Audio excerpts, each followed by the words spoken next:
ಟೈಟಲ್ಲೇ ಹೇಳೋ ರೀತಿಯಲ್ಲಿ ದರ್ಶನ್ಗೆ ಈ ಮಾಫಿ ಸಾಕ್ಷಿಯ ಅರ್ಜಿ ಸಲ್ಲಿಕೆ ಆಗಿರುವಂಥದ್ದು ಒಂದು ಸಂಕಷ್ಟವನ್ನು ತಂದೊಡ್ಡಿದೆ. ಯಾಕೆ ಅಂತಂದ್ರೆ ಕೇವಲ ಒಬ್ಬ ಆರೋಪಿ ಅಷ್ಟೇ ಅಲ್ಲ, A14 ಪ್ರದೋಷ್ ಅಷ್ಟೇ ಅಲ್ಲ, ಈತನ ಜೊತೆಗೆ A8 ರವಿಶಂಕರ್ ಹಾಗೆ A10 ವಿನಯ್ ಕೂಡ ಮಾಫಿ ಸಾಕ್ಷಿ ಆಗೋಕೆ ಅರ್ಜಿಯನ್ನು ಸಲ್ಲಿಕೆ ಮಾಡಿದ್ದಾರೆ. 59ನೇ CCH ಕೋರ್ಟ್ಗೆ ರವಿಶಂಕರ್ ಹಾಗೆ ವಿನಯ್ ಮನವಿಯನ್ನು ಮಾಡಿಕೊಂಡಿರುವಂಥದ್ದು. ಇವತ್ತೇ ಮಾಫಿ ಅರ್ಜಿಯನ್ನ ಆರೋಪಿಗಳು ಸಲ್ಲಿಕೆ ಮಾಡಿದ್ದಾರೆ. ದಯವಿಟ್ಟು ನಮ್ಮನ್ನೂ ಕೂಡ ಪರಿಗಣಿಸಿ ಅನ್ನುವಂಥ ಮನವಿಯನ್ನ ಕೋರ್ಟ್ ಮುಂದೆ ಅವರು ಮಾಡಿಕೊಂಡಿದ್ದಾರೆ. ಪ್ರದೋಷ್ ಅರ್ಜಿಯಲ್ಲಿ ನಮ್ಮನ್ನು ಕೂಡ ಪರಿಗಣಿಸಬೇಕು, ನಮ್ಮ ವಾದವನ್ನು ಕೂಡ ಆಲಿಸಬೇಕು, ನಮ್ಮ ಮನವಿಯನ್ನು ಕೂಡ ಪುರಸ್ಕರಿಸಬೇಕು ಅಂತ ಹೇಳಿ A8 ರವಿಶಂಕರ್ ಹಾಗೆ A10 ವಿನಯ್ ಇವರಿಬ್ಬರೂ ಕೂಡ ಮಾಫಿ ಸಾಕ್ಷಿ ಅರ್ಜಿಯನ್ನು ಸಲ್ಲಿಕೆ ಮಾಡಿದ್ದಾರೆ. ರವಿಶಂಕರ್ ಚಿತ್ರದುರ್ಗದಿಂದ ರೇಣುಕಾಸ್ವಾಮಿಯನ್ನು ಕಿಡ್ನ್ಯಾಪ್ ಮಾಡಿಕೊಂಡು ಏನು ಕಾರ್ನಲ್ಲಿ ಕರೆತರಲಾಗಿತ್ತೋ ಆ ಕಾರ್ನ ಡ್ರೈವರ್ ಈತ, ಓಡಿಸ್ಕೊಂಡು ಬಂದಿದ್ದು ಇದೇ ರವಿಶಂಕರ್. ಇನ್ನೊಂದು ಕಡೆ ಸ್ಟೋನಿ ಬ್ರೂಕ್ ಪಬ್ನ ಓನರ್ ವಿನಯ್, ಈತ ಈ ಪ್ರಕರಣದಲ್ಲಿ A10 ಕೇವಲ ಪಬ್ ಓನರ್ ಅಂತ ಹೇಳಿ ಈ ಕೇಸ್ನಲ್ಲಿ ಈತ ಸಿಕ್ಕಾಕೊಂಡಿಲ್ಲ, ಬದಲಾಗಿ ಈತ ಕೂಡ ಕೆಲವೊಂದಷ್ಟು ಕಿಲಾಡಿ ಕೆಲಸಗಳನ್ನು ಮಾಡಿದ್ದಾನೆ ಈ ಒಂದು ಪ್ರಕರಣದಲ್ಲಿ. ಹೀಗಾಗಿ ಈ ಪ್ರಕರಣದ A10 ಆರೋಪಿಯಾಗಿ ಈತನನ್ನು ಉಲ್ಲೇಖ ಮಾಡಲಾಗಿದೆ ಚಾರ್ಜ್ ಶೀಟ್ನಲ್ಲಿ. ಸೊ ಈಗ ಪ್ರದೋಷ್ನ ಜೊತೆಗೆ ರವಿಶಂಕರ್ ಹಾಗೆ ವಿನಯ್ ಕೂಡ ಮಾಫಿ ಸಾಕ್ಷಿಗಳನ್ನಾಗೋಕೆ, ಅಂದರೆ ಅವರು ಆಗೋಕೆ ಮಾಫಿ ಸಾಕ್ಷಿಯಾಗಿ ಅರ್ಜಿಯನ್ನು ಸಲ್ಲಿಕೆ ಮಾಡಿದ್ದಾರೆ. ಆ್ಯಂಡ್ ಈಗ ಅರ್ಜಿಯ ವಿಚಾರಣೆಯನ್ನು ನಡೆಸಿದಂಥ ಬೆಂಗಳೂರಿನ 59ನೇ CCH ಕೋರ್ಟ್ ಮಧ್ಯಾಹ್ನ 3:30ಕ್ಕೆ ವಿಚಾರಣೆಯನ್ನು ಮುಂದೂಡಿಕೆ ಮಾಡಿದೆ. ಸೊ ಇವತ್ತೇ ಇಬ್ಬರೂ ಕೂಡ ಪ್ರದೋಷ್ನ ಜೊತೆಗೆ ಮಾಫಿ ಸಾಕ್ಷಿ ಅರ್ಜಿಯನ್ನು ಸಲ್ಲಿಕೆ ಮಾಡಿದ್ದಾರೆ. ಹಾಗಿದ್ರೆ ಈ ಇಬ್ಬರ ಒಂದು ಪಾತ್ರ ಏನು ಚಿತ್ರದುರ್ಗದ ರೇಣುಕಾಸ್ವಾಮಿ ಕಿಡ್ನ್ಯಾಪ್ ಹಾಗೆ ಕೊಲೆ ಪ್ರಕರಣದಲ್ಲಿ ಅಂತ ನೋಡ್ತಾ ಹೋದರೆ, ರೇಣುಕಾಸ್ವಾಮಿಯನ್ನು ಕಿಡ್ನ್ಯಾಪ್ ಮಾಡಿದಂಥ ಆರೋಪ ರವಿಶಂಕರ್ ಮೇಲಿದೆ. ಯಾಕೆ ಅಂತಂದರೆ ಕಿಡ್ನ್ಯಾಪ್ ಮಾಡಿ ಕಾರಿಗೆ ತುಂಬಿಕೊಂಡು ಚಿತ್ರದುರ್ಗದಿಂದ ಇನ್ನು ತರಲಾಗಿತ್ತು ಬೆಂಗಳೂರಿನ ಪಟ್ಟಣಗೆರೆ ಶೆಡ್ಗೆ, ಆ ಕಾರ್ನ ಡ್ರೈವರ್ ರವಿಶಂಕರ್. ಸೊ ಈತ ಈ ಪ್ರಕರಣದಲ್ಲಿ A8 ಆಗಿದ್ದಾನೆ. ಶೆಡ್ಗೆ ರೇಣುಕಾಸ್ವಾಮಿಯನ್ನು ಕರ್ಕೊಂಡು ಬಂದು ತಲುಪಿಸಿದ್ದ. ನಂತರ ಆ ಶೆಡ್ನಲ್ಲಿ ಭೀಭತ್ಸವಾಗಿ ಏನೊಂದು ಹಲ್ಲೆ ಆಗಿತ್ತು, ನಂತರ ಅದರಿಂದ ಏನು ಸಾವನ್ನಪ್ಪಿದ್ರು ರೇಣುಕಾಸ್ವಾಮಿ. ಹತ್ಯೆಯಾದ ನಂತರ ರವಿಶಂಕರ್ ಫೋಟೋವನ್ನು ತೆಗೆಸ್ಕೊಂಡಿದ್ದ ಆರೋಪಿ ನಟ ದರ್ಶನ್ ಒಟ್ಟಿಗೆ. ಬಹುಶಃ ಅವರು ಕೂಡ ಅಂದಾಜು ಮಾಡಿರಲಿಲ್ಲ ಸಾಯಿಸೇ ಬಿಡ್ತಾರೆ ಅಂಥೇಳಿ, ಏನೋ ಒಂದು ಏಟು ಹೊಡೆದು ಕಳಿಸ್ತಾರೆ ಅಂತ ಹೇಳಿ ಕರ್ಕೊಂಡು ಬಂದಿದ್ದರು. ಆದರೆ ಅಲ್ಲಿ ರಾಕ್ಷಸರ ರೀತಿ ಮುಗಿಬಿದ್ದದ್ದು ಅವರೆಲ್ಲರೂ ಕೂಡ. ದರ್ಶನ್ ಮತ್ತು ಇತರೆ ಆರೋಪಿಗಳ ಜೊತೆಗೆ ಹತ್ಯೆಯ ನಂತರ ರವಿಶಂಕರ್ ಹಾಗೆ ಇನ್ನುಳಿದ ಆರೋಪಿಗಳು ಅನುಕುಮಾರ್ ಇವರೆಲ್ಲರೂ ಕೂಡ ಫೋಟೋ ಕ್ಲಿಕ್ ಮಾಡಿಸ್ಕೊಂಡಿದ್ರು, ಫೋಟೋ ತೆಗೆಸ್ಕೊಂಡಿದ್ರು. ಸೊ ಯಾವಾಗ ಈ ಕೇಸ್ ಮುನ್ನೆಲೆಗೆ ಬಂತೋ ನಂತರ ಈ ಫೋಟೋವನ್ನು ಈತ ಡಿಲೀಟ್ ಮಾಡಿದ್ದ. ಇಲ್ಲಿ ಸಾಕ್ಷ್ಯನಾಶ ಬರುತ್ತೆ. ಮೊಬೈಲ್ ರಿಟ್ರೀವ್ ವೇಳೆ ಆ ಫೋಟೋ ಪತ್ತೆ ಆಗಿತ್ತು. ನಿಜವಾಗ್ಲೂ ಈ ಕೇಸ್ನಲ್ಲಿ ವರ್ಕ್ ಮಾಡಿದಂಥ ಪೊಲೀಸ್ ಆಫೀಸರ್ಸ್ ಎಷ್ಟು ಚಾಣಾಕ್ಷತನದಿಂದ ಟೆಕ್ನಾಲಜಿಯನ್ನು ಟು ದ ಎಕ್ಸ್ಟೆಂಟ್ ಯೂಸ್ ಮಾಡ್ಕೊಂಡು ಕೆಲಸ ಮಾಡಿದ್ದಾರೆ ಅಂತಂದರೆ, ಗೂಗಲ್ ಲೊಕೇಶನ್ನ ಸಮೇತ ಚಾರ್ಜ್ ಶೀಟ್ನಲ್ಲಿ ಉಲ್ಲೇಖ ಆಗಿದೆ.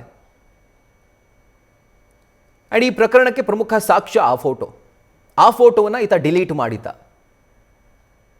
ಸೊ ಸಾಕ್ಷ್ಯನಾಶ ಅಲ್ಲಿಗೆ ಸಾಬೀತಾಯಿತು, ಕಿಡ್ನ್ಯಾಪ್ ಕನ್ಫರ್ಮ್ ಆಯಿತು. ಜೊತೆಗೆ ಹಲ್ಲೆಯ ಸಂದರ್ಭದಲ್ಲಿ ಈತ ಹಲ್ಲೆ ಮಾಡಿದ್ನೋ ಹಲ್ಲೆ ಮಾಡಲಿಲ್ವೋ ಸ್ಪಷ್ಟತೆ ಇಲ್ಲ. ಆದರೆ ಹಲ್ಲೆಯಾಗಿ ಆತ ಸಾವನ್ನಪ್ಪಿರುವಂತಹ ಸಂದರ್ಭದಲ್ಲಿ, ಸಾಯ್ತಾ ಇರುವಂತಹ ಸಂದರ್ಭದಲ್ಲಿ ಈತ ಅಲ್ಲೇ ಇದ್ದ.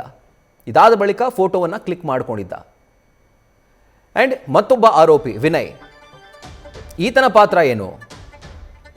ಹತ್ಯೆ ಮತ್ತು ಸಾಕ್ಷ್ಯನಾಶದಲ್ಲಿ ಈತ ಇನ್ನೊಬ್ಬ ಪ್ರಮುಖ ಆರೋಪಿ, ಸ್ಟೋನಿ ಬ್ರೂಕ್ ಪಬ್ನ ಓನರ್, ದರ್ಶನ್ನ ಆಪ್ತ. ಕೊಲೆ ನಡೆದಂಥ ಜಾಗ ಇದೆಯಲ್ಲ, ಇದು ವಿನಯ್ ಅವರ ಸಂಬಂಧಿಕರದ್ದು. ಪಟ್ಟಣಗೆರೆ ಶೆಡ್ ಇದರ ಉಸ್ತುವಾರಿ ಆಗಿದ್ದ, ನೋಡ್ಕೊಳ್ತಾ ಇದ್ದ. ಈತನ ಹುಡುಗರನ್ನು ಬಿಟ್ಟು ಆ ಶೆಡ್ಗೆ ಬರುವಂಥ ವಾಹನಗಳನ್ನು, ಯಾವ ವಾಹನ ಎಲ್ಲಿ ಪಾರ್ಕ್ ಆಗಬೇಕು ಇದೆಲ್ಲವನ್ನು ಕೂಡ ಈತ ನೋಡ್ಕೊಳ್ತಾ ಇದ್ದ. ಜೊತೆಗೆ ರೇಣುಕಾಸ್ವಾಮಿ ಮೇಲೆ ಗಂಭೀರವಾಗಿ ಹಲ್ಲೆ ನಡೆಸಿದಂಥ ಆರೋಪ ಕೂಡ ಈತನ ಮೇಲಿದೆ. ಯಾಕಂದರೆ ಐ ವಿಟ್ನೆಸ್ಗಳು ಕೊಟ್ಟಿರುವಂಥ ಹೇಳಿಕೆ ಏನಿದೆ ಅದರಲ್ಲಿ ಕ್ಲಿಯರ್ ಆಗಿ ಈತನ ಹೆಸರು ಕೂಡ ಉಲ್ಲೇಖವಾಗಿದೆ. ಈತ ಕೂಡ ಮನ ಬಂದಂತೆ ಹಲ್ಲೆ ಮಾಡಿದ್ದಾನೆ ಅಂತ ಹೇಳಿ.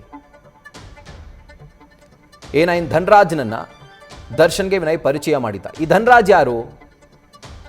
ಈ ಪ್ರಕರಣದಲ್ಲಿ ಈತ ಕರೆಂಟ್ ಕೊಟ್ಟಂಥ ಆರೋಪಿ. ಕರೆಂಟ್ ಶಾಕ್ ಕೊಟ್ಟನಲ್ಲ, ಆ ಒಂದು ಇನ್ಸ್ಟ್ರೂಮೆಂಟನ್ನು ತಂದು A9 ಧನ್ರಾಜ್ ಈತನನ್ನು ದರ್ಶನ್ಗೆ ಪರಿಚಯ ಮಾಡಿಸಿದ್ದ. ಕೊಲೆ ಬಳಿಕ ಪ್ರಕರಣವನ್ನು ಮುಚ್ಚಿ ಹಾಕಲು ಈತ ಯತ್ನಿಸಿದ್ದಾನೆ. ಅಲ್ಲೂ ಕೂಡ ಸಾಕ್ಷ್ಯನಾಶ ಸಾಬೀತಾಯಿತು. ಜೊತೆಗೆ ಈತನ ಇನ್ಫ್ಲೂಯೆನ್ಸನ್ನು ಬಳಸಿ ಸ್ಥಳೀಯ ಪೊಲೀಸರೊಬ್ಬರ ನೆರವನ್ನ ಈತ ಪಡ್ಕೊಂಡಿರುವಂಥ ಆರೋಪ ಇದೆ. ಸೊ ಇಷ್ಟು ಆರೋಪಗಳು ವಿನಯ್ ಮೇಲೆ ಇರುವಂಥದ್ದು ಈ ಪ್ರಕರಣದ A10. ಸೊ ಈಗ ಮಾಫಿ ಸಾಕ್ಷಿ ಅಂತ ಆವಾಗಿಂದ ಮಾತಾಡ್ತಾ ಇದ್ದೀವಿ. ಮಾಫಿ ಸಾಕ್ಷಿ ಅಂದರೆ ಏನು? ಯಾಕಾಗಿ ನಮ್ಮನ್ನು ಮಾಫಿ ಸಾಕ್ಷಿಯನ್ನಾಗಿ ಮಾಡಿ ಅಂತ ಪರಿಪರಿಯಾಗಿ ಮನವಿ ಮಾಡಿಕೊಳ್ತಿದ್ದಾರೆ ಆರೋಪಿಗಳು? ಮಾಫಿ ಸಾಕ್ಷಿ ಅಂತಂದರೆ ಈ ಪ್ರಕರಣದಲ್ಲಿ ಯಾವೆಲ್ಲ ಆರೋಪಿಗಳಿದ್ದಾರೋ, ಅಕ್ಯೂಸ್ಡ್ ಯಾರಿದ್ದಾರೋ, ಸೊ ಅವರು ಯಾಕಾಗಿ ಅಕ್ಯೂಸ್ಡ್ ಆಗಿದ್ದಾರೆ, ಆ ಸಂದರ್ಭದಲ್ಲಿ ಹಲ್ಲೆ ಆದಂತಹ ಸಂದರ್ಭದಲ್ಲಿ, ಹತ್ಯೆ ಆದಂತಹ ಸಂದರ್ಭದಲ್ಲಿ ಆ ಜಾಗದಲ್ಲಿ ಅವರಿದ್ದರು, ಹಲ್ಲೆ ಮಾಡಿದ್ದಾರೆ ಅಂತ ಹೇಳಿ ಚಾರ್ಜ್ ಶೀಟ್ನಲ್ಲಿ ಉಲ್ಲೇಖ ಆಗಿದೆ. ಇವರ ಹೆಸರುಗಳು ಕ್ಲಿಯರ್ ಆಗಿ ಉಲ್ಲೇಖ ಆಗಿದೆ. ಅದಕ್ಕೆ ಸಂಬಂಧಪಟ್ಟಂತೆ ಈಗ ಜೈಲಲ್ಲಿದ್ದಾರೆ. ಈಗ ಇವರ ವಾದ ಏನು? ನಾವು ಹಲ್ಲೆ ಮಾಡಿಲ್ಲ, ಆದರೆ ಈ ಪ್ರಕರಣದಲ್ಲಿ ನಮ್ಮನ್ನು ಆರೋಪಿಗಳ ಬದಲಾಗಿ ಮಾಫಿ ಸಾಕ್ಷಿಯಾಗಿ ಕೋರ್ಟ್ ಪರಿಗಣಿಸಬೇಕು, ಈ ಕೇಸ್ಗೆ ಸಂಬಂಧಪಟ್ಟಂತೆ ಅನ್ನುವಂಥ ಮನವಿ. ಆರೋಪಿಗಳಾಗಿರೋರು ಮಾಫಿ ಸಾಕ್ಷಿಗಳಾಗ್ತಾರೆ. ಆದಂತಹ ಸಂದರ್ಭದಲ್ಲಿ ಅವರು ಕೋರ್ಟ್ ಮುಂದೆ ಬಂದು ಏನಾಯಿತು ಅಂತ ಸಾಕ್ಷಿಗಳನ್ನು ಹೇಳಬೇಕು. ಈಗ ಇತರೆ ವಿಟ್ನೆಸ್ಗಳೇನಿದ್ದಾರೋ ಆ ರೀತಿಯಾಗಿ ಇವರು ಕೂಡ ಮಾಫಿ ಸಾಕ್ಷಿಗಳಾಗ್ತಾರೆ. ಸೊ ಇದರಿಂದ ಬಹುದೊಡ್ಡ ಲಾಭ ಅನ್ನೋದಕ್ಕಿಂತ ಒಂದು ಪ್ರಾವಿಷನ್ ಏನು ಸಿಗುತ್ತೆ ಅಂತಂದರೆ, ಇವರು ಜೈಲುವಾಸದಿಂದ ಮುಕ್ತರಾಗ್ತಾರೆ. ಮುಂದಿನ ದಿನಗಳಲ್ಲಿ ಕೋರ್ಟ್ ಏನು ವಾದ ಪ್ರತಿವಾದವನ್ನು ಆಲಿಸಿ ಟ್ರಯಲ್ನ ಪ್ರೋಸೆಸ್ ಏನು ನಡೀತಾ ಇದೆ, ಆಗ ಕೋರ್ಟ್ ಏನೋ ಒಂದು ತೀರ್ಪನ್ನು ಕೊಡುತ್ತೆ, ಆ ಶಿಕ್ಷೆಯಿಂದ ಇವರು ಬಚಾವಾಗ್ತಾರೆ. ಬಹು ಮುಖ್ಯವಾಗಿ ಜೈಲಿಂದ ಹೊರಗಡೆ ಬಂದರೆ ಸಾಕು ಅನ್ನುವಂಥ ಮೈಂಡ್ಸೆಟ್ನಲ್ಲಿ ಈಗ ಆರೋಪಿಗಳಿದ್ದಾರೆ. ಕೋರ್ಟ್ ಮುಂದೆ ನಾವು ಈ ರೀತಿಯಾಗಿ ಹಲ್ಲೆ ಮಾಡಿಲ್ಲ ಅಥವಾ ನಾವು ಈ ರೀತಿಯಾಗಿ ಹಲ್ಲೆ ಮಾಡಿದ್ವಿ ಇದನ್ನು ಒಪ್ಕೊಳ್ಳುವಂಥದ್ದು, ನಮ್ಮಿಂದ ಹತ್ಯೆ ಆಗಿಲ್ಲ ಅನ್ನೋದನ್ನು ಕೋರ್ಟ್ನ ಗಮನಕ್ಕೆ ತರುವಂಥದ್ದು, ನ್ಯಾಯಾಧೀಶರ ಗಮನಕ್ಕೆ ತಂದು ಅವರನ್ನು ಕನ್ವಿನ್ಸ್ ಮಾಡುವಲ್ಲಿ ಇವರು ಸಕ್ಸಸ್ ಆದರೆ, ಅಂದರೆ ಇವರು ಅಂತಂದರೆ ಇವರ ಆರೋಪಿಗಳು, ಇವರ ವಕೀಲರು, ಈ ಆರೋಪಿಗಳ ಪರವಾದಂಥ ವಕೀಲರು ವಾದವನ್ನು ಮಂಡಿಸಿ ಆ ವಾದವನ್ನು ಪುರಸ್ಕರಿಸಿದರೆ ಆಗ ಆರೋಪಿಗಳು ಆಟೋಮ್ಯಾಟಿಕಲಿ ಮಾಫಿ ಸಾಕ್ಷಿಗಳಾಗ್ತಾರೆ. ಮಾಫಿ ಸಾಕ್ಷಿ ಆದಂತಹ ಸಂದರ್ಭದಲ್ಲಿ ಶಿಕ್ಷೆ ಏನು ಪ್ರಕಟ ಆಗುತ್ತೆ ಮುಂದಿನ ದಿನಗಳಲ್ಲಿ, ಅದರಿಂದ ಬಚಾವಾಗಬಹುದು, ಜೈಲುವಾಸದಿಂದ ಮುಕ್ತವಾಗಬಹುದು. ಬಟ್ ಈ ಒಂದು ಕೇಸ್ನಲ್ಲಿ ಈಗ ಅಪರಾಧಿಗಳೆಲ್ಲರೂ ಕೂಡ ಒಂದು ಟೀಮ್ ಅಂತ ಪರಿಗಣಿಸಲಾಗ್ತಾ ಇದೆ. ಸೊ ಆ ಟೀಮ್ನಿಂದ ಇವರು ಪ್ರಾಸಿಕ್ಯೂಷನ್ ಟೀಮ್ನ ಪರವಾಗಿ ಶಿಫ್ಟ್ ಆಗ್ತಾರೆ ಅಂತಂದರೆ ಪ್ರಾಸಿಕ್ಯೂಷನ್ ಪರವಾಗಿ ಇವರು ಸಾಕ್ಷಿ ಹೇಳ್ತಾರೆ ಕೋರ್ಟ್ನಲ್ಲಿ. ಹೌದು, ಅವತ್ತು ಈ ರೀತಿಯಾಗಿ ಆಯಿತು, ಇಷ್ಟೊತ್ತಿಗೆ ಬಂದ್ವಿ, ಹಿಂಗೆ ಹಲ್ಲೆ ಆಯಿತು, ಹಲ್ಲೆ ಆದ ನಂತರ ಹತ್ಯೆ ಆಯಿತು, ಹತ್ಯೆ ಆದ ನಂತರ ಈ ರೀತಿಯಾಗಿ ಬಾಡಿಯನ್ನು ಡಿಸ್ಪೋಸ್ ಮಾಡಿದ್ವಿ, ಹಿಂಗೆ ಮಾಡಿದೆ ಹಂಗೆ ಮಾಡಿದೆ, ಇದೆಲ್ಲವನ್ನು ಕೂಡ ಕ್ಲಿಯರ್ ಕಟ್ ಆಗಿ ನ್ಯಾಯಾಧೀಶರ ಮುಂದೆ ಅವರು ಒಪ್ಕೊಳ್ತಾರೆ. ಸೊ ಆಗ ಪ್ರಾಸಿಕ್ಯೂಷನ್ಗೆ ಬಲ ಬಂದಂತೆ ಆಗುತ್ತೆ. ಪ್ರಾಸಿಕ್ಯೂಷನ್ಗೆ ಬಲ ಬಂದರೆ ಈ ಕಡೆ ಡಿಫೆನ್ಸ್ನ ವಾದ ಕುಸಿತಾ ಹೋಗುತ್ತೆ. ಯಾಕಂದರೆ ಪ್ರಬಲವಾದಂಥ ವಿಟ್ನೆಸ್ಗಳು ಈಗ ಸಾಕ್ಷಿಯನ್ನು ಹೇಳಿದಾರಲ್ಲ ನ್ಯಾಯಾಧೀಶರ ಮುಂದೆ. ಸೊ ಹೀಗಾಗಿ ಡಿಫೆನ್ಸ್ನ ಪಾಯಿಂಟ್ಗಳು ವೀಕ್ ಆದಂತಹ ಸಂದರ್ಭದಲ್ಲಿ ಯಾರ ಪರವಾಗಿ ವಾದ ಮಾಡ್ತಿದ್ದಾರೋ, ಇಲ್ಲಿ ಡಿಫೆನ್ಸ್ ಅಂತಂದರೆ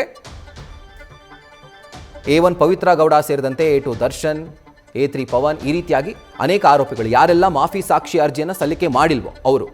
ಸೊ ಆಗ ಈ ಕೇಸ್ ಅವರ ವಿರುದ್ಧ ಮತ್ತಷ್ಟು ಟೈಟ್ ಆಗ್ತಾ ಹೋಗುತ್ತೆ. ನ್ಯೂಸ್ ಫಸ್ಟ್ ನಿರ್ಭೀತಿಯಿಂದ ನಿಮ್ಮ ಪರವಾಗಿ.